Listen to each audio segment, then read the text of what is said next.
You could sell anything, man. You could sell ice to Eskimos if you're good enough. Your problem is not that your niche is commoditized. You make $17 a year.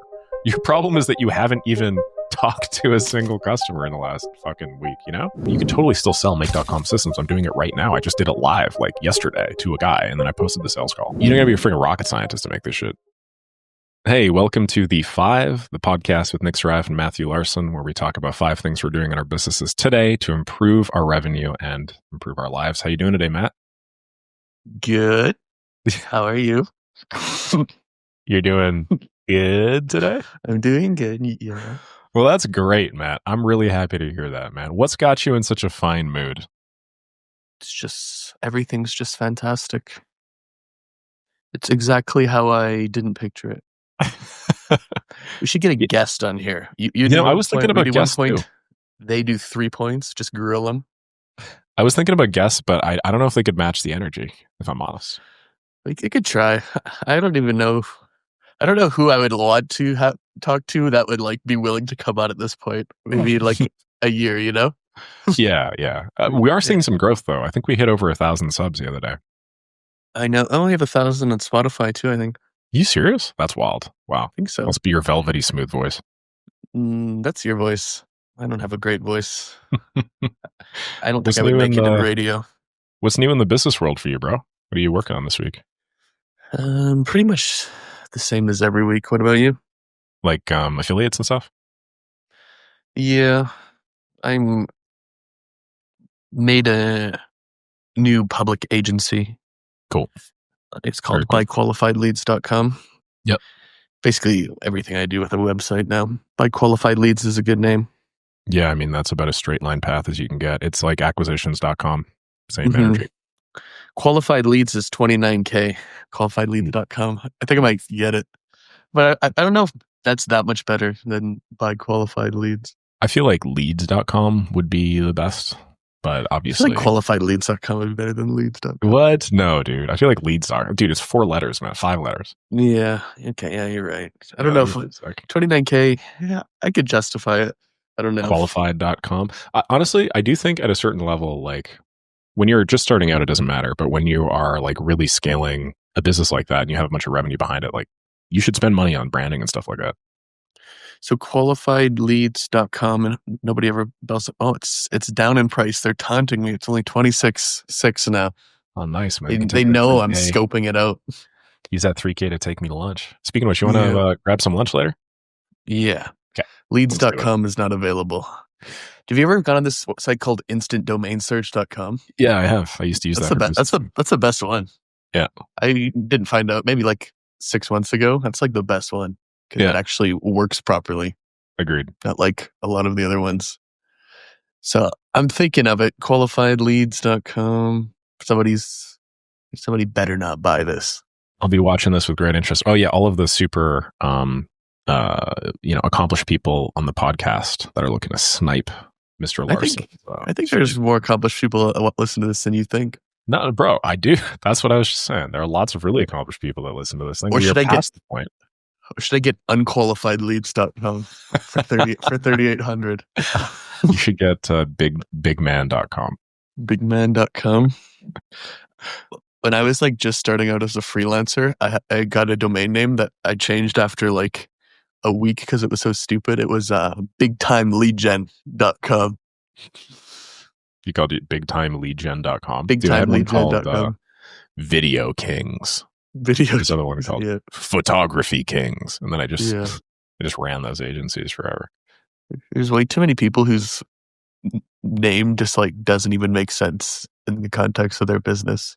I feel like you should make it really simple and kind of like stupid to the point where I know. If you have to explain it, that's like an automatic fail. Yeah, pretty much. Bigman.com is $243K. It's for sale though. All right. How about bigman.co? Bigman.co? 2,500. 2,500. What about those are more Matthew betamale.com? numbers. Those are more Matthew numbers. What about alphafemale.com? What? Sorry, what? Why the fuck would you buy alpha female? Relax. What's your first point? Oh, my first point. Yeah. My first point. I did not just buy that. It's just relax. My first point in business. So, Affiliate, I just got a discount aggregator deal through the gate with Maker School, where everybody in Maker School now gets access to something like over $20,000 in discounts.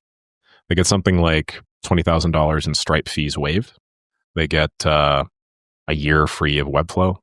They get, I don't know, 6 months of Notion, $600 in Make.com credits, 20% off N8N. Just a bunch of these deals, basically. And so what I've come to realize is that I'm in a much stronger negotiating position than I previously thought. Like previous weeks, I was sort of like bemoaning how churn in Maker School was getting way too high, and how I'm like trying to do everything I can to reduce it, and how, that's just like the big monster in any sort of recurring subscription product.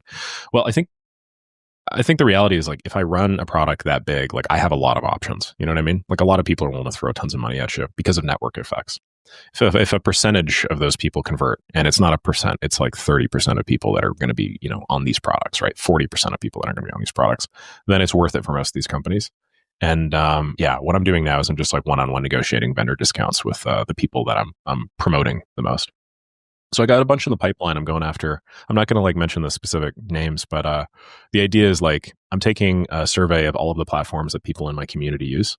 Then I'm like sorting them, and then I just like tackle, top to bottom. I'm like, hey, I currently have a community with XYZ people, and these are all people that are paying me this much money. So they are qualifiedleads.com. And, Relax.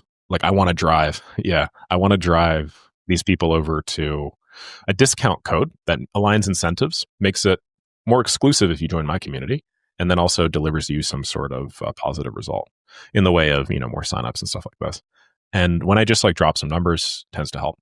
I took a weird approach 2 weeks ago, which I don't know if I told you about, but I basically like went to a few companies, and then I just like started driving leads for them without even telling them. And then like a week or two later, I went to them and I was like, hey, I just made you $1,000. I want like more favorable affiliate terms. And that worked okay. I do have like okay deals now with one of the guys that I reached out to. But yeah, I think this is just the way to go. I think just like, with my network effects, I don't have to do fancy shit like that. So in short, when you have lower ticket products, you're getting distribution. When you have distribution, everybody can hear you typing, Matt. Sorry. I'm just getting something for my next point. It's fine. It's all good, man. Just do whatever you got to do. I'm listening. Microphone inside of your keyboard here, man. You're really paying attention back there. Jeez, my point must have been fucking awesome, huh? Yeah, I've actually like tried to do something to support your point. My apologies. No, it's fine. Anyway, the idea is that when you sell a low ticket product like this, you have like wide distribution, right? And these people aren't always like the richest people. In my case, most of them are beginners. But like, when it comes to beginners, most of them are going to sign up to other software platforms over the lifetime of their business. So you got a ton of value to give to potential vendors. It's just about reaching out to them. That's a big thing that I'm doing this week. And ever since I launched it, like, Maker School subs have not gone down. We have not meaningfully gone down in, I think, like 72 hours now. It's just like been around the same point. Part of me thinks that, I might even see a little rebound. So I cross my fingers there. Do you get anything for this when you refer them still, or no? I do for some platforms. Not all platforms, no. But I wasn't referring people to most of these platforms anyway, to be real. So it's not like I'm losing anything. Got it. Yeah, it's a good thing to do, getting those discounts. You did something like that for your agency, I think, right? Was it No, I Webflow or joined something? this group called Hampton Founders. Yeah. And also in YPO, actually. But in Hampton Founders, I use this software. Well, I use Amazon Web Services, right? Yeah. For some stuff. And I was like, I probably have joined anyway, maybe. But like when you join this community, I think it was like 10K a year, like not much at all. But they had like, and that's what I was trying to type and find if I could still see them, all of these like discounts that you get for joining. And it was like, you get 10K in Amazon Web Services credits. And I use it anyway. So it was like free to join. And it's, again, there's probably a lot of people like I would have joined anyway, probably. But as soon as I saw that, I just like joined and paid the same day, right? So if you instant ROI, right? advertise them like you're going to get this much of discounts. It's like free to join this. Yeah. Or basically. even better than free. I mean, you make like a return on investment. We have, I think it's $2,000 in Amazon Web Services credits. I think it's $2,000 in Google Cloud credits as well, as well as like a few other platforms. So it's like, the thing is like, not everybody is directly using that. They do use Google Cloud as part of the program. But like make.com, for instance, right? Like $600 in operations you get for free. If you're using make.com, that's like 3 months of membership that you just paid for immediately. Like it's like, it's like a no-brainer. Did you put that on your sales page? Yeah, I said 21,000 whatever dollars. I was actually thinking about a better way to pitch it. Yeah, the problem with that about page is it's like such a character limit, right? Yeah, I know, it's 1,000. I would be breaking that up, or I would be saying somewhere like you're getting like make.com, all this stuff for free. Yep. Like make it clear. Yeah, that's good. I'm gonna do that. I got to rewrite the benefits page in general. I don't really like the way that it looks now. I forgot. Much you can do with those pages, though. They're like I hadn't updated it in so long. At the bottom, it was like join 1,300 other AI automators. It was like 2,700 people in the group, and I was like, "Fuck." Blood literally doesn't even pay attention to his. Does not even pay attention to his page. Anyway, that's my point. What you got, man? That's good stuff. I'm just looking at your sales page right now. That could be our whole point.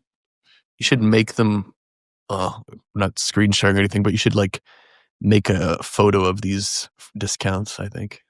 Oh, that's a great idea. Yeah. Yeah, I know. That's why I said it. What a brilliant idea. Yeah, that's exactly why I said it. Just a wellspring of good ideas today, man. Like alphafemale.com. Jeez. Alphafemale.com. I'm going to do a course there. Do you know an alpha female? Do I know an alpha female? Yeah, I know a few alpha females. I don't really know any anymore. No, I don't really talk to girls anymore. Honestly, you don't talk to girls at all, huh?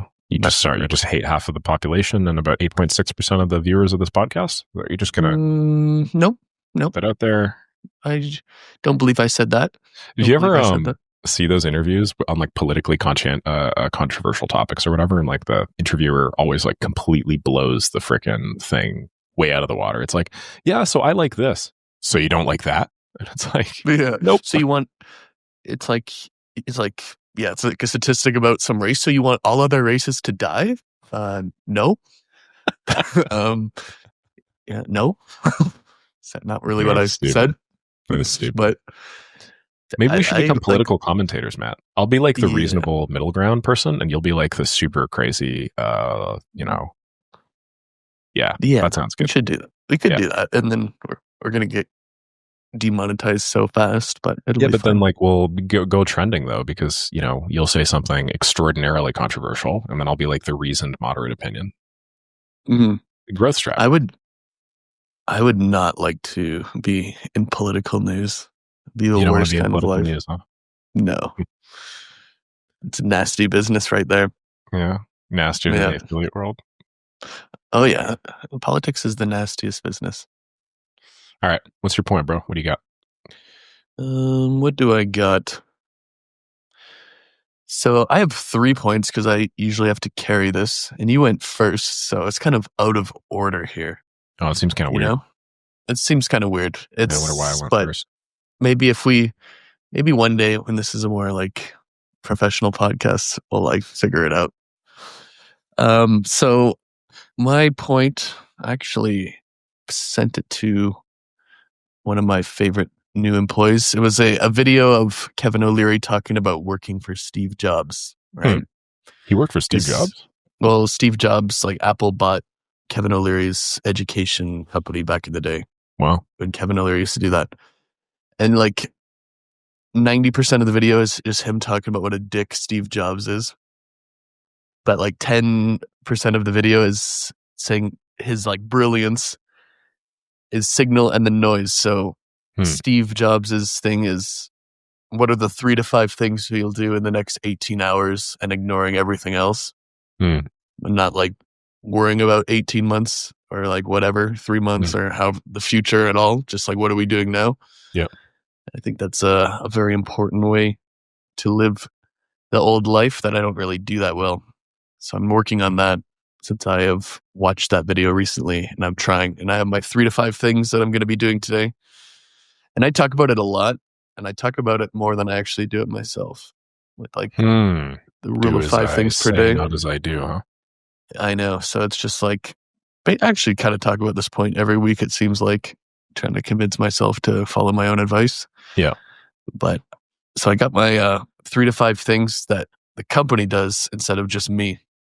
And then we just do them. And I've taken all my project management tools and just like put these 3 to 5 things and assignments to all of them instead of just randomly scheduling 50 different tasks like I always do. Mm-hmm. And it makes it a lot more clear. So it's very, very, it's very good for, at least in the 3 days that it's been trying. It's been very helpful. Cool. We got 72 hours of work done. Nice, man. Well, like, for context, we got 8 things done. 8 things done is kind of a lot, though. My phone has been blowing up with your little Zapier automated form fill stuff. Oh, really? Yeah. Like sometimes that's not even me. Someone like filling out my form because somebody in your team. No, like because I have that as an example, and it's in like a lot of my programs, and I'm like, why the hell am I getting text messages from freaking random people, man? Well, shit, I'm like, you'd think it would be common sense that you should just copy it, but they just fill out mine, and I'm just like, yeah, you think who it is common this? sense, like grill everybody. Is this you? Your friend? Yeah, I'm just like, no. Well, they wouldn't know that it's going to you, to be fair, but yeah, of course. But yeah. Well, I know I can block that number now. Thank you. So it's a bit different when I am like 3 to 5 things the company does per day instead of me. Yeah. Because those can be way bigger things. So today it's getting the CRM and all the tagging set up and getting all the email flows and Calendly set up for notifications. And then it's one deck sales letter as an example that can be reused in every vertical with minor changes. And then it's 3 SOPs, just because I just have a list of SOPs that have to be created. Mm-hmm. And then it's lunch, 5 new ads for each vertical, which is done already today. And then the last one is going to be, I have to make 3 new LLCs, because I make an LLC for every vertical, because getting sued happens. What's the process of creating the LLC? Do you got like a broker for that? Do you got somebody that takes care of it for you? Or do you actually like manually go and, I don't know? I manually do it usually. Nice. There's just a lot of websites you can do it now. It's very easy. Like, are you talking like First Base, Atlas, something like that? I use Business Rocket. Cool. Yeah, you know, I feel like those are like the top 3. So that makes sense. So I have my C Corp that owns 17 LLCs already. Have different partners, different splits, or just like I own all of them in different verticals, and I'm gonna have 20 LLCs. I wonder if that changes things with your tax designation with Dubai, though, right? Do you have like a Dubai Corp that owns these, or I guess if you don't want to get too much into it, that's all good. Well, I pay U.S. corporate tax. Right. Okay, that makes sense. But I don't pay U.S. personal tax. Yeah, dude, I just sorted out my taxes, and it feels incredible. Yeah, it's incredible to sort them out. Yeah, you're right that I'm going to be paying a boatload of money to the government. I know. Everyone talked. I was asking Nick how much money he has in his bank, and he told me. I was like, "You'll see." Yeah, I was very confident that I was not going to be a happy camper next year. He's like, "Hey, so you know all those opinions you hold? He's like, those are all going to change the second you spend that much money on taxes." Yeah, move to Dubai. No, I don't want to. Okay. Well, fair enough. Go where you're treated best, right? That's a big chunk of it. Yeah, eventually, as you get assets, you don't pay any taxes anymore. It's just like the acquisition period. Yeah, because I have enough assets where I usually get a loan against them and then pay back the loan. And I also think that there's something to be said about like the specific type of verticals that we're in are very, very high cash flow businesses, right? Like previously it was agency space, and now I'm like info product, and then you're doing like affiliate and stuff. Like these are all like crazy they're basically like the highest cash flow businesses that you guys can get in, like cash flow. But contrast that with something like a startup, and then like selling, and then like being able to write off a big chunk of your capital gains or whatever. Like it is part of the process for our chosen path. Yeah, I'm not a tax expert, to be honest. I'm actually trying to figure out something right now. If I can make an LLC to buy a rental property and then loan it from my parent company Mhm. avoid paying personal taxes, and then pay it back with the profits. Now that sounds sufficiently complicated. Yeah, it seems possible, but I can't, maybe it is simple. Who knows? I just don't know anything about it. But I want to get a place I want to get a place in New York in the short term that I'm not going to be in for like 6 or 9 months a year. Yeah. So I want to rent it out. It's going to be like some depreciation and some stuff. Yeah. So I'm trying to find out right now. That's I'm trying to find out. Could be simple, could be not possible. I have no idea about U.S. tax law. Yeah. Makes sense, man. Nice. We're going to give it a go, seeing if it's possible. And if it is, that's great. But yeah, I might just, who knows? But yeah, focusing on important stuff. It's very good. So my project management is completely separate now, or the board looks different. So it's very interesting, I would say. And that's about it for me, to be honest. That's about it for me. Please. I know I'm going to have to go twice sometime here because we haven't figured out how to do an order. But well, the people love hearing you talk, so that shouldn't be a problem, right? Not everyone, but yeah. Not everyone. I just saw this one comment on time. It's like, yo, this Matt guy talks too much, so shut the fuck up. We only want to hear Nick. I was like, okay. Dude, that's not true. That was me on my burner account. It was you on your burner account. I was like, oh, okay. And I was just like, yo, fuck you. Yeah, so Matt and I have very different strategies for dealing with YouTube comments. Matt's comment is he just tells them to go fuck themselves. Mine is usually like, hey man, what a great point. You know, have you considered this other point? Matt's just like, fuck you, bro. Yeah, yo, fuck you. Or I just hide them, either one. Hide them? Matt, you're not the sort of guy that hides comments. Come on. I hide them, yeah. Someone asked me once, like, all your comments seem pretty positive. I'm like, yeah. I hit all the negative ones. People love me. But I actually purposely leave up the negative ones because I figure like it makes you seem like more normal. But honestly, I don't think people realize that, and then they're just like, "Wow, like Nick's really getting shit on," and then some people dogpile on me. Like I don't know, man, because a lot of the people are new, right? They don't really have any sort of like pre-existing context for the comment threads. Yeah, so I just go at them.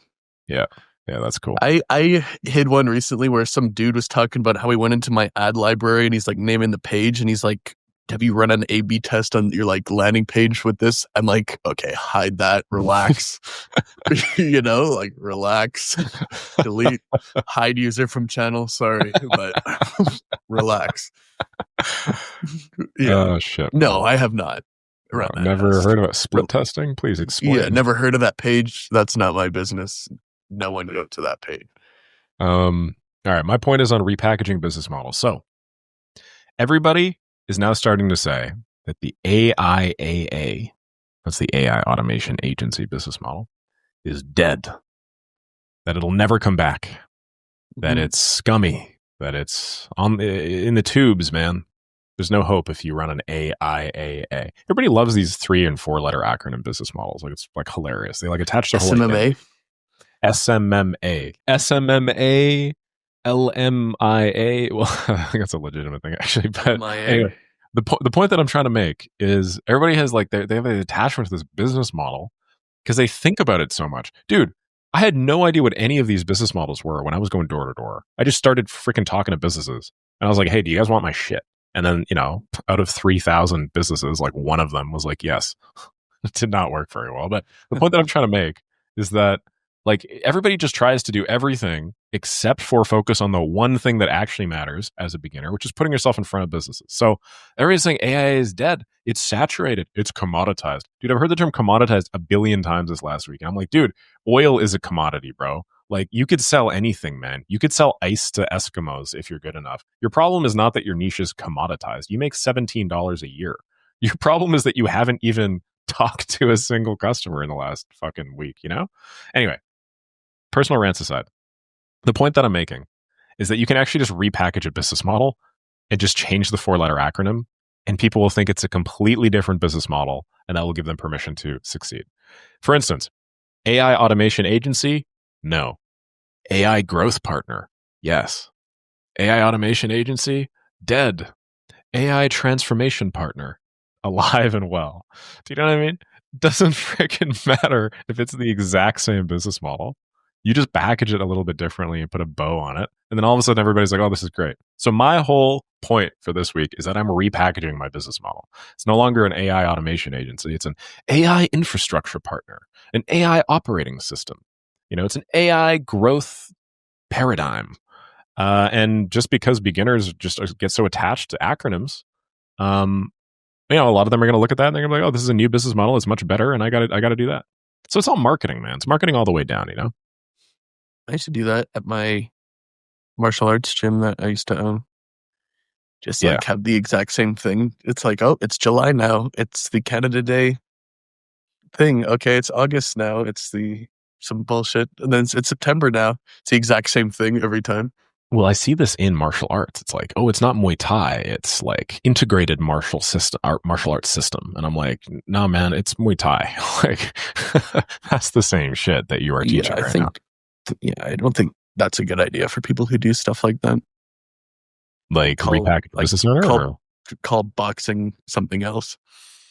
Like, well, yeah, I mean, you're there for boxing, Yeah. They lose the Sherm Association stuff. But yeah, but used to have like repackaging. Like trial thing is what I mean. Like 3 class trial for $17, and we would just, we're doing this thing. It's the July 3 trial thing. I got it. It's now like a totally rebranded promo, right? Yeah, no, it's the exact same thing. Literally nothing changed. Not even, we didn't bother changing our like email flows or website. So it still says, welcome to our January special. Well, it just doesn't say anything. It just says special. Yeah, I know. It works perfect in ads. Like you do that in your ads, it'll get twice the click-through rate. I did this with my door-to-door agency. If it was like February, it was like Valentine's Day special. If it was March, it was like, I don't know, pre-Easter special. If it was April, it was like Easter special. Just over and over and over again. But doesn't even have to be a good reason at all. No, dude. It's like, dude, 300 July 29th special. It's like, oh, is that different from the July 28th My friend special? got married special. Nick got his wisdom teeth out special. Oh, we have a men's discount. Are you a man? Yeah, we'll claim 30% off. You should do that. Yeah, man. So it's all just bullshit marketing, packaging all the way down. It sucks that I have to play that game, but yeah, that's a big thing that everybody's talking about right now. How the AI agency model is dead because it's commoditized. The AI agency model with Make.com has been there for like 2 years before they found out about it. Yeah, but it's like, it's not that it's dead. Do you know what I mean? Like, what's interesting is these people are like, they're business owners that are providing a service, and for whatever reason, they're identifying with like information products. It's like, from an information product perspective, the packaging is dead, yes, but like that doesn't concern you. You could totally still sell Make.com systems. I'm doing it right now. I just did it live like yesterday to a guy, and then I posted the sales call. Like, you don't gotta be a freaking rocket scientist to make this shit, they're beginners. That's what happens when your business model is to beginners. I know. Anyway, I hear that a fair amount as well. Anyway, to be honest, you told me once that you just can't stand working with beginners, and you gave me like some very concrete reasons why. And at the time, I was like, but it's so rewarding to see somebody that like has no experience do it, and then also it's low ticket, so I don't have to do any sales calls. I don't have to build out some super complex funnel. And you were like, yeah, man, but do you have any idea how annoying it is to just have to deal with all of these problems that aren't actual business problems? They're just like all in somebody's head. Yeah, my school group has gotten way smarter. I've like noticeably, like, way smarter since when I don't know when I first started, but like the people who've been in there 4 or 5 months, I'm like, wow, it's a good question. Like, these are serious questions now. It's good. Yeah, because of your education. I don't even know if it is about them being a beginner and being annoying, I guess. It's like 50%, but the other like the reason why it's so bad is because you charge less because they're beginners, so they can afford it. So you have to just do it to like 3,000 of them, right? Instead of like 20 of them. That's a good point. Regardless of if they're annoying or not, like getting 3,000 customers is a lot worse or a lot more annoying than. I think there are benefits on it. Obviously, you have like wide base of distribution for like upsells and stuff like that. Now, the people tend to be poor, of course, but what about those network effects that I was just talking about, right? Like you can do cool things like that. But there is like an optimal point, and I feel like my current pricing is not at volume and supply. Like, you know what I mean? There's an optimal. What is it? Like 184? 184 US a month right now. Yeah, it's kind of a lot. Oh, that's a lot now. I think that's a lot for a school group. Yeah. Huh. But people pay what they pay. People pay what they pay. I think, well, no, I think it's a lot, but I think that's the right move. I told you to do that so long ago. Just keep raising the Matt price. has this strategy where he just tells me everything, like every possible way that I could go. And then a year later, he's like, well, I technically told you to do that. So I'm like, yeah, but you also told me to do a bunch of other shit. I don't think that's true. That's I give 100% nothing true. but straight line advice. That's 100% true. Okay, anyway, Matt, listen. Let's just jump over to your 2 points, bro. You want to just like combine them into 1 point? We'll you're only at 2.7K members? Let's just no, well, why don't we just do the 4 today, instead of the 5? We'll just do the 4. It's fine. Sounds good. Let's just do because the Fantastic Four. You messed it all up, right? The people love me, Matt. There's just nothing. Yeah. Let's, I'll change it to the 4. The 4 podcast episode 1, and then we'll go back to the 5. Let's just call it the 1 and just boot you out of it, huh? Yeah, let's just do the 0. It's just a recording. We'll just sit here. It's fine. So I had 2 points. One is pretty simple enough to understand. Doesn't require that much explanation. It's that, the optimal business performance comes with the optimal fitness, like actual physical fitness. I've heard people say that, obviously, I haven't invented the English language, but I always find that when I'm doing the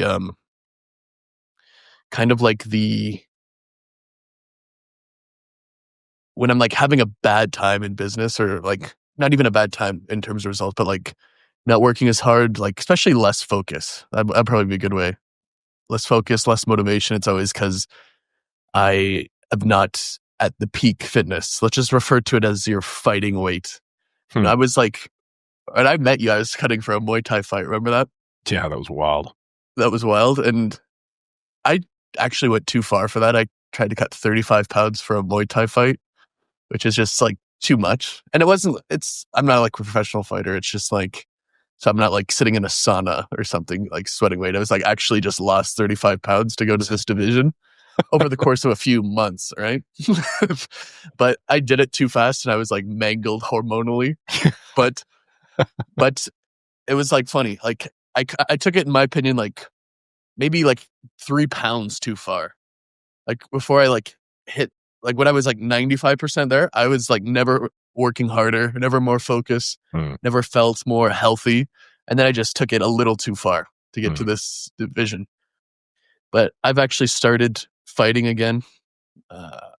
I've been running 400 meters on the treadmill, sprinting 7 days a week, which if you when you're really moving 15 miles an hour plus, it's takes a minute and 4 seconds. It's not you're going, but that's the equivalent of that's more than most people ever exercise, I guess. And then hitting the gym 3 times per week and doing pull-ups every day, and then going to hot yoga just to stretch. I don't really do anything. You're gonna hot yoga now? I do. You're gonna hot yoga. Matthew Larson, Big Dogs. Yoga. Yeah, and do you want to go to a hot yoga session together? Yeah, at Hot Shot Varsity. That sounds very fun. Let's do it with Nick Tan and his girlfriend. Really? Well, no, I went with Nick Tan. No. Yeah, I was going. We could all go together, dude. It'll be like a Nick sandwich. I was going with Nick Tan and his girlfriend and this other guy. The first time I kind of met all you guys back then. And then Nick Tan, it was an 8 a.m. class or 8:30 a.m. Nick Tan didn't show up because he was too hungover, and the other guy did something. So it was just me and Nick Tan's girlfriend. That must have been so awkward, man. Yeah, just and it was the hardest class. I was literally getting crushed out there. Dude, it's terrible when you go to a woman's Pilates or I know, it's how do these girls do this? And then they're they do it all day and they're so good at it. And you show up and you're objectively not unfit, Matt, but you just your first time in that shit, you're like a worm. You're like a cockroach, bro. They crush you under their heel. How do you girls do this? I'm pretending to drink water, but I'm just too tired. It's too hard, so I'm just I'm just thirsty, Yeah, I've been there. That's a cool point. Got it. So, yeah, getting back into the fitness, and I think that's going to help me a lot. And then my third one is just the concept of just getting richer. Not even like, you know how they say you need to upgrade your friend group and shit? Like they say, I don't know who they is, but they say it. Yeah. And I feel like even if like you upgrade your friend group to people who are way richer, more successful than you, even if like they don't do anything to you or for you or with you, right? Which most of them won't. Like they don't just give you their business or hire you or some shit, right? But just like being around them, like they're so much richer, more successful. I think it does just help you by default, even automatically without thinking it. Keep getting bigger and bigger and bigger yourself. Is that it for our friendship? Yeah, you're getting like you need to get to like 500k MRR. Like I'm gonna give you a grace. You're just gonna drop me. I'm gonna give you a grace period, but like, am I on probation, bro? Yeah. Like, am I like I don't know, not all my friends, but maybe like 5 out of 10 of my friends, I'm like so broke compared to. If I have like 10 friends, let's just say 5 of them, I'm so broke compared to. If you maybe hypothetically had 10 friends, yeah. Yeah. Well, no, I actually have 10 friends. I counted them before this. I put them on a whiteboard. You're on there. You're on there. And then 2 of them, maybe 2 to 3 of them are. You're like in the middle, you know? You're like lower middle. That's actually worse. Because like if you're at the beginning, it's like distinctive. If you're at the end, it's like distinctive. But I'm somewhere in the middle. You're just like a throwaway friends. Middle success. So 2 to 3 of them are just like kind of broke, to be honest, just my friends because I like them. Then like maybe 2 to 3 of them are kind of like you know, mid-level of success. Like still talk to them, I guess. But and then it's me in this hypothetical, and then it's just these other people are just like, oh, okay. And it's just like giving me a lot more success. I don't know if I'd blame it all on that, but definitely seems to be helping me. Yeah, that's why I like moving out of Calgary is good too. Because you don't need like your rent's like what, like $4,000 US. It's like, okay, I don't really need to make money now. It's like you live somewhere else. It's like $50,000. That's true. Actually, the rising. I feel like moving to a high expensive place and getting married and having a lot of kids, you know, that'll get you some revenue. Like, how much is a kid now? Like, I think they probably are expensive. I mean, like, you're probably going to put them in private school or something. You went to private school, right? Yeah, I'm in private school. It's like $60,000 a year per kid. $60,000 a year, Jesus. If you have 5 kids, $300,000 a year.